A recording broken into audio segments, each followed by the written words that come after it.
আছে, ঘর নেই, কখনো বাড়ির উঠোনে মিড ডে মিলের রান্না, কখনো রাস্তার পাশে। মুর্শিদাবাদ এবং উত্তর 24 পরগনার অঙ্গনওয়াড়িতে চরম দুর্ভোগ।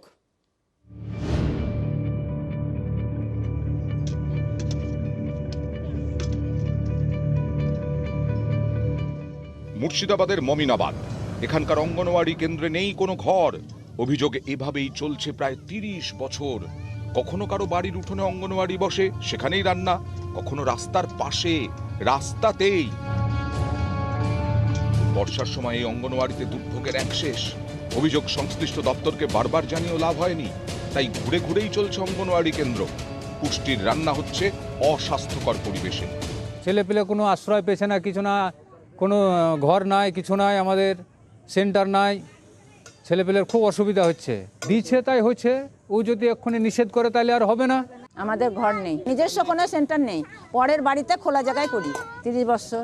অফিস বলছে গ্রামের লোকে সরকারি খাস জায়গা দিয়ে ঘর করে দেওয়া হবে, আর গ্রামের লোক বলছে যে সরকার জায়গাও দেবে, ঘরও করে দেবে।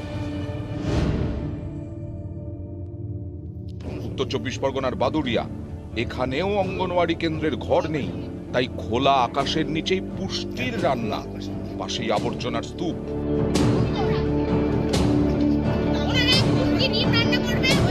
অভিযোগ, অঙ্গনওয়াড়ি কেন্দ্রে দিদিমণি রোজ থাকেন না, থাকলে অঙ্গনওয়াড়ির রাঁধুনির বাড়ির বারান্দায় পড়াশোনা হয়। মিড ডে মিলের চাল ডাল বিক্রি করে দেওয়ার অভিযোগ উঠেছে দিদিমণির বিরুদ্ধে।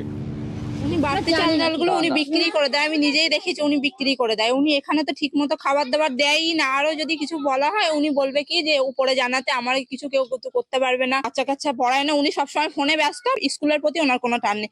ঘোষপাড়া স্কুলটা ছিল, সেখান থেকে তুলে দিয়েছে, মেম্বারের হাজার বলা সত্ত্বেও স্কুলটা জায়গা দেয়নি, কিছুই করিনি।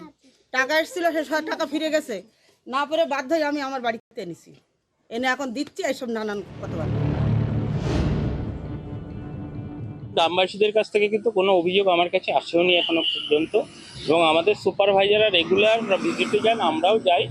ঠিক আছে, আপনাদের কাছ শুনলাম কথাটা, আর সেন্টারটা কিন্তু রেন্টে চলে, ভাড়ায় চলে। ঠিক আছে, আমি তবুও আপনাদের কাছ থেকে যেহেতু শুনলাম, বিষয়টা আমি দেখছি। নিউজ 18 বাংলা।